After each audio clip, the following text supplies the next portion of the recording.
Assalamualaikum warahmatullahi wabarakatuh.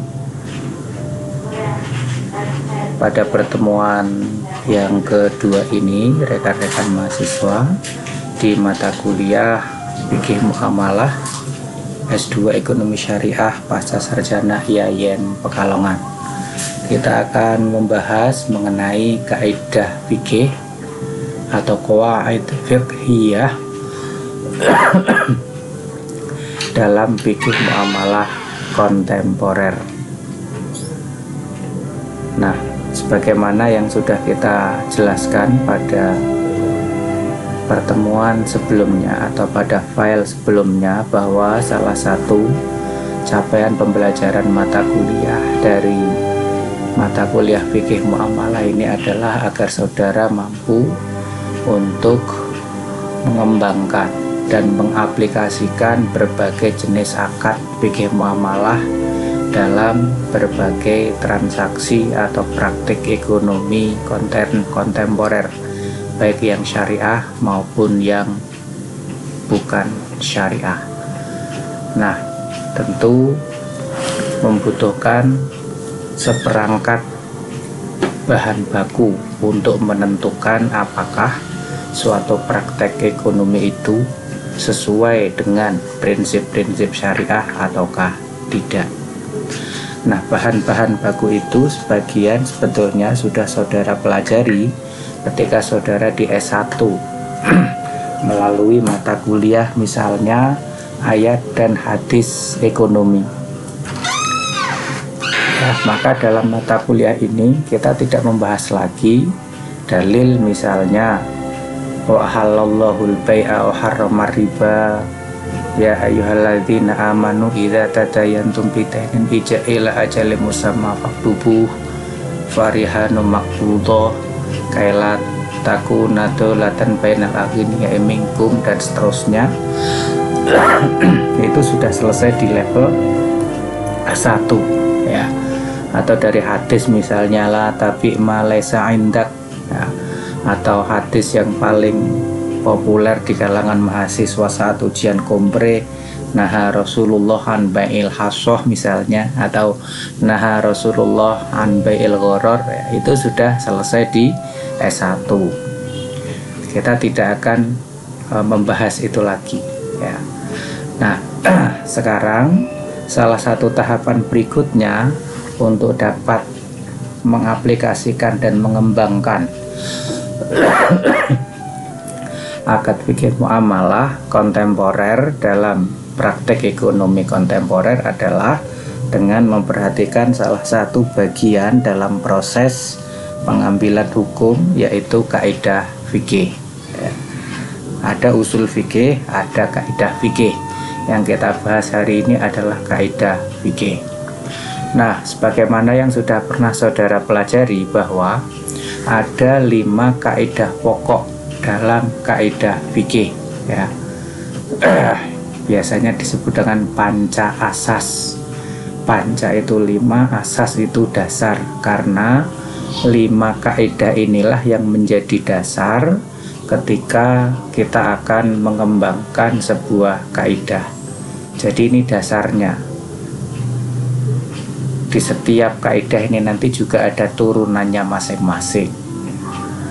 Nah, yang pertama adalah al-umuru bimaqasidiha. Kemudian yang kedua adalah al-masyaqqatu tajlibut taisir. Yang ketiga al-dararu yuzalu. Berikutnya al-yaqinu la yuzalu bisyakki. Dan yang kelima atau yang terakhir adalah al-adah muhakkamah ya, al-adah muhakkamah. Baik, jadi yang pertama, segala sesuatu itu tergantung kepada tujuannya atau maksudnya atau niatnya. Kemudian yang kedua, mohon maaf ya, saya masih batuk, memang belum fit kondisi tubuhnya. Al-masyaqqatu tajlibut taisir, bahwa kesulitan itu harus diubah, dibawa kepada kemudahan. Yang ketiga, al-dororu yuzalu, setiap kemadorotan harus dihilangkan. Yang keempat ini, al-yakinu la yuzalu bisyaki, sesuatu yang sudah menjadi keyakinan itu tidak bisa dihilangkan dengan sebuah keraguan. Dan yang kelima adalah al-adah muhakkamah, bahwasanya adat, kebiasaan itu bisa dijadikan sebagai sebuah hukum. Kita mulai dari yang pertama, bagaimana aplikasi dari masing-masing kaidah fikih ini ketika akan kita gunakan untuk melihat suatu perkara, transaksi atau praktek ekonomi kontemporer sekarang ini, ya. Namun demikian, kita lihat dulu apa dan bagaimana urgensi kaidah fikih dalam ekonomi. Dengan kaidah fikih, maka ilmu fikih muamalah itu akan lebih sistematis dan akan mempermudah seseorang untuk mengidentifikasi masalah-masalah fikih. Jadi ibaratnya dengan mempelajari kaidah fikih, kita sudah disediakan rumus.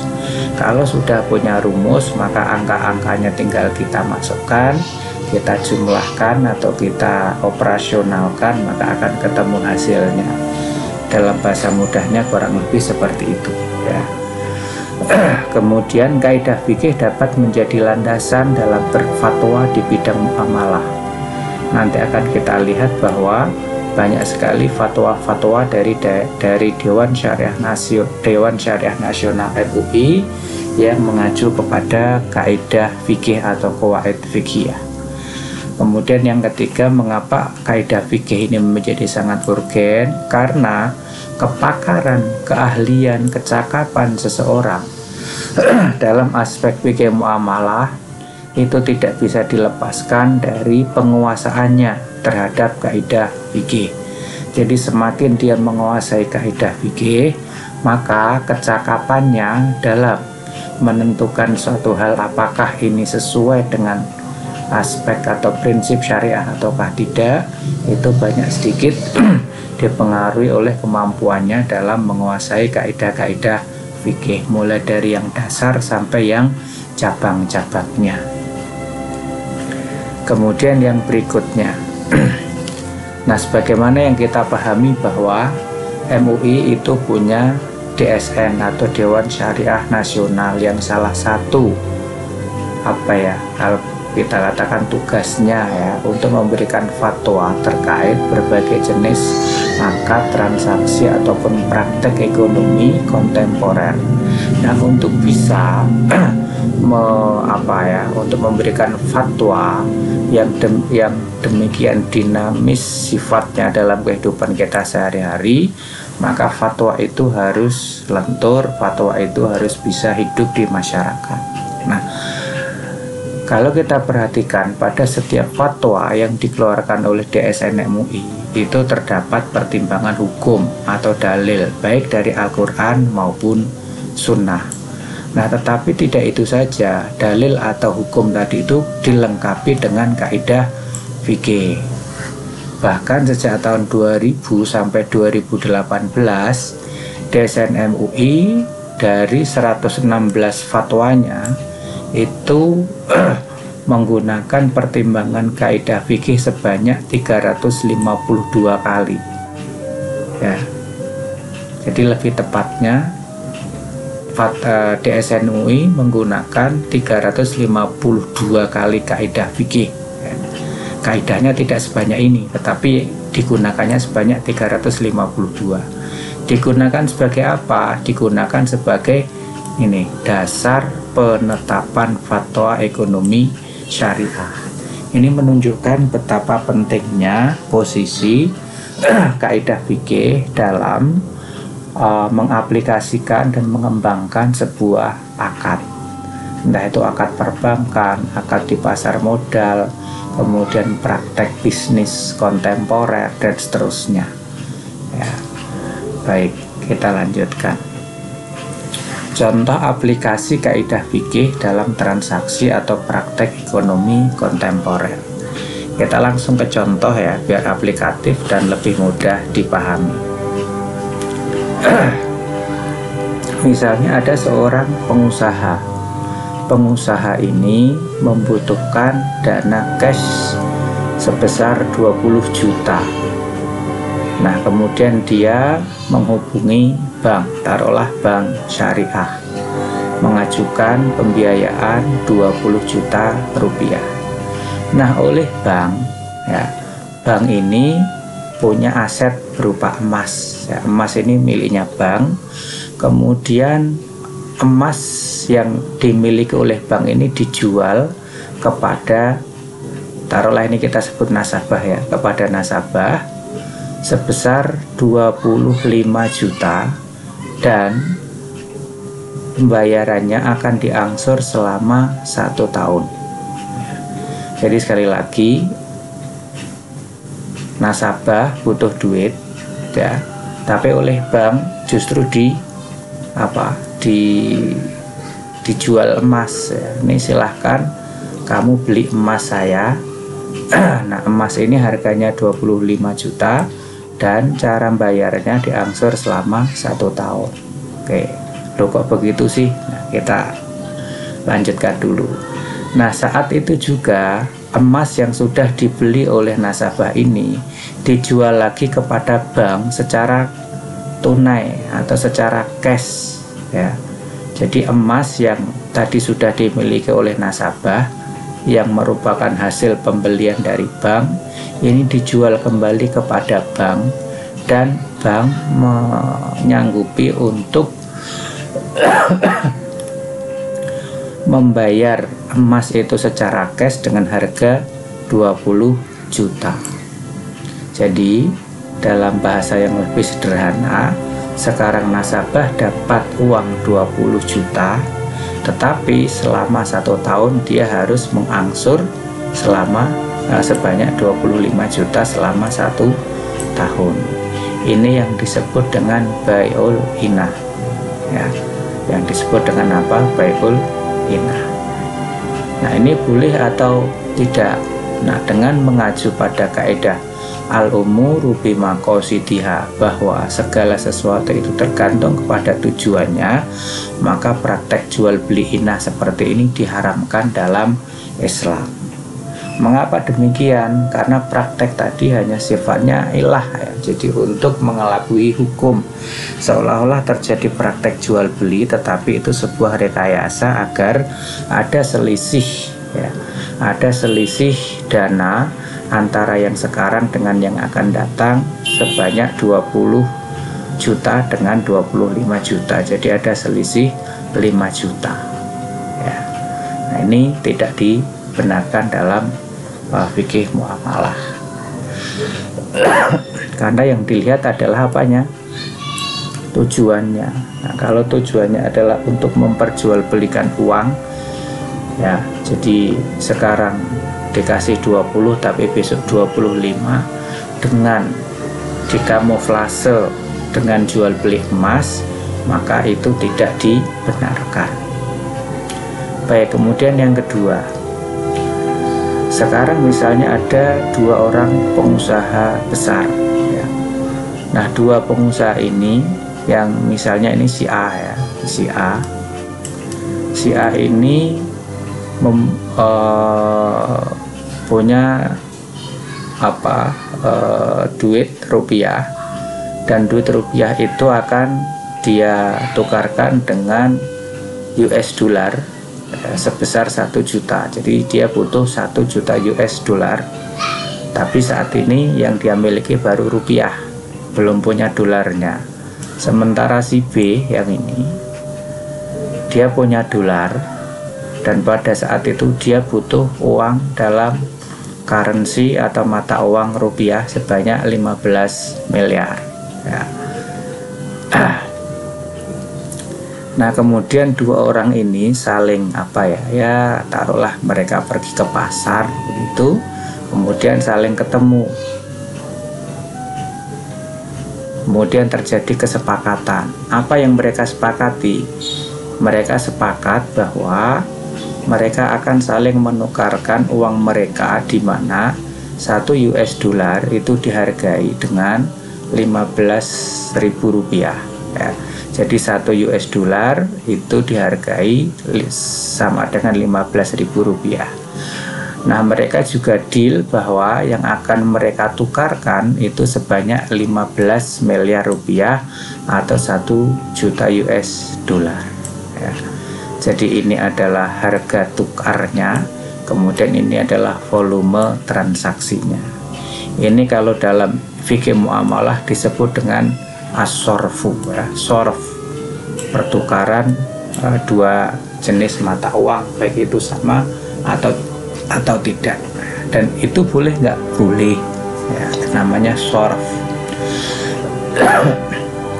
Nah, ketika sudah deal, sudah terjadi kesepakatan di antara dua orang ini ya, maka jika kesepakatan tersebut terjadi pada hari Senin 2 Januari 2020, maka serah terima barang, jadi pertukaran uang sebanyak 15 miliar atau 1 juta US dollar tadi itu diberi toleransi sampai dengan paling lambat Rabu 4 Januari 2020.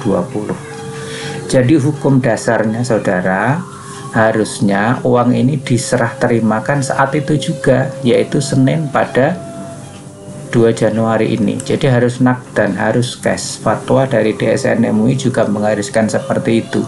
Kalau ada sorf maka harus nakdan, harus cash, harus tunai, dibayar saat itu juga. Tetapi ya, karena uang 15 miliar ini kan tidak sedikit ya, perlu dihitung, perlu dicek, perlu diperiksa, dan mungkin jarang orang mau menyimpan uang di rumah dalam jumlah sebanyak itu ya. Jadi butuh ke bank pun juga perlu waktu. Kalau ada nasabah akan menarik dana yang besar, maka kemudian oleh MUI diberi waktu paling lambat 2 hari kerja. Kalau tanggal 2, maka paling lambat tanggal 4 Januari ini sudah harus dieksekusi. Nah, boleh nggak menangguhkan selama 2 hari kerja ini? Boleh. Pertimbangannya apa?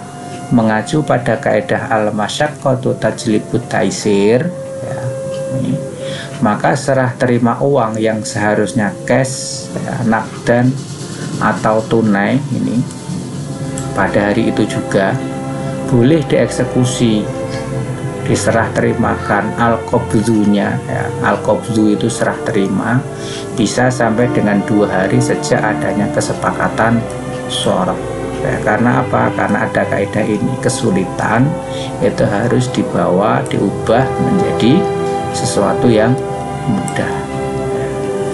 Karena kalau langsung di tanggal 2, wah itu akan menimbulkan kesulitan. Bahkan sudah ada persiapan sekalipun ya tetap perlu waktu. Baik, itu contoh ya, al-masyaqqatu tajlibut taisir. Jadi maksimal 2 hari. Kalau seminggu, sebulan, setahun gimana? Itu nanti akan berpotensi memunculkan adanya perilaku gambling atau maisir, untung-untungan ya. Karena perilaku seperti tadi itu ya, kalau tidak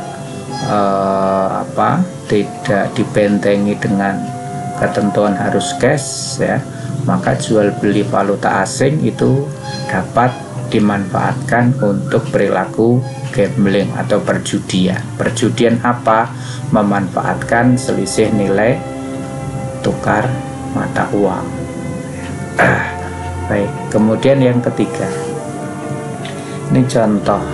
Ini ada orang bingung di depan ATM. Bingungnya kenapa? Karena ketika dia ke ATM ngecek saldo, ATM-nya melaporkan bahwa duitnya itu hanya tinggal sekarung ya.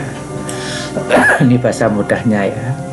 Yang ada si ATM mengatakan sisa saldo Anda tinggal sekarung, Anda mungkin ya, ini hanya mudahnya. Nah, ATM hanya mengatakan sisa saldo sekarung, padahal orang ini, misalnya si C ini, perasaannya duitnya itu masih 1, 2, 3 karung. Perasaan saya duitnya masih 3 karung, lah kok ternyata ATM-nya melaporkan bahwa saldonya tinggal 1 karung. Bingung kan? Gimana ini? Nah, maka kemudian nasabah ini lapor ke pihak perbankan. Kemudian oleh bank dicek ya, dicek pembukuannya, akunnya di bank, kemudian juga dicetak buku tabungannya, rekening korannya, ya, keluar masuknya atau mutasinya, termasuk rekaman untuk phone bankingnya atau e-bankingnya, internet bankingnya. Nah, kalau 3 komponen ini atau 3 catatan ini kemudian memberikan data bahwa saldo yang dimiliki oleh si C ini memang tinggal 1 karung, ya, maka dengan menggunakan prinsip al-yaqinu la yuzalu bisyaki, maka yang harus dipercaya adalah catatan yang diperoleh dari 3 komponen ini. Ya, tidak bisa kemudian si C ini keras kepala, pokoknya duit saya masih 3 karung, seingat saya itu masih 3 karung, saya nggak pernah ngambil sisanya yang lain. Ya, secara umum, secara normal ya, maka dengan mengacu pada kaidah al-yaqinu la yuzalu bisyaki, maka yang dijadikan sebagai pegangan itu adalah sistem yang lebih memberikan keyakinan dan kepastian yang didukung dengan data yang valid dan reliable. Datanya reliable karena dari 3 sumber yang tadi diperoleh, dari akun bank, kemudian dari buku tabungan dan juga dari m-banking, datanya sama. Berarti ini yang lebih reliable dan lebih valid karena tertulis atau tercatat. Nah, kalau seingat saya, perasaan saya, nah itu bagian dari syak. Oke, itu sebagai contoh sederhana. Kemudian yang keempat, mungkin saudara pernah mendengar istilah recall ya. Jadi penarikan barang yang sudah terjual ke pasar ya, di recall, ditarik ya. Ditariknya bukan untuk diambil kembali, tetapi diperbaiki. Ini sekedar contoh dari berita valid yang kita peroleh. Saya bisa mempertanggungjawabkan. Misalnya untuk produk sepeda motor Aerox ini pernah di recall, jadi ditarik untuk diservis. Karena apa? Karena ada masalah pada tuas remnya. Jadi pada kondisi tertentu tuas rem tersebut bisa tidak berfungsi, sehingga bisa berakibat fatal ya kalau sedang digunakan dalam kecepatan tinggi. Kemudian Honda Mobilio ini juga pernah beberapa unit pada keluaran tahun tertentu itu juga di recall karena persoalan fuel pumpnya atau pompa bahan bakarnya, sehingga kalau dalam kondisi tertentu bahan bakarnya ini tidak bisa terpompa, sehingga mengganggu performa mobil. Nah, ini adalah sebuah keharusan, ini adalah sebuah kewajiban yang memang harus dilakukan oleh seorang produsen. Mengapa? Karena ini sesuatu yang sifatnya loruri, sesuatu yang sifatnya sangat penting. Karena kalau tidak dilakukan maka bisa berakibat fatal pada keselamatan bahkan nyawa seseorang. Bagaimana ketika kecepatan tinggi remnya tiba-tiba tidak berfungsi ya. Kemudian misalnya sedang menanjak, mobilnya ini di tanjakan tapi pasokan bahan bakarnya terganggu karena pompanya bermasalah. Nah, ini juga bisa berakibat fatal. Maka dengan mengacu kepada kaidah al-dhararu yuzalu, bahwa kemadharatan itu harus dihilangkan, maka produsen wajib melakukan recall terhadap produk yang diketahui ada cacatnya. Jadi ini sebuah kewajiban ya. Nah, ini saudara contoh bahwa dalam praktek ya, ini kan praktek ekonomi, ini kita bisa mencarikan sandarannya pada dari kaidah fikihnya. Kemudian yang terakhir, Ini adalah pemandangan wajar yang biasa kita saksikan, bahkan kita alami ketika kita melakukan perjalanan darat menggunakan jalur tol. Kita menggunakan kartu e-tol atau electronic toll. Nah, seperti yang kita pelajari selama ini, bahwa ketika kita akan melakukan akad jual beli, ya, transaksi jual beli, salah satu rukunnya itu kan harus ada syighotnya, pernyataan ijab dan qabul, pernyataan menjual dan pernyataan membeli. Nah, ketika kita akan masuk jalan tol, itu kita dalam proses membeli jasa. Jasa apa? Jasa jalan tol. Pertanyaannya adalah, apakah pihak penyedia jasa tol itu harus memberikan statement pernyataan atau syighot ijab, ini saya jual jasa jalan tol dari Pekalongan sampai Kali Kangkung dengan harga Rp1.100 per kilometer. Nah, kalau ada proses seperti itu, tentu jalan tol di setiap gerbangnya akan mengalami kemacetan.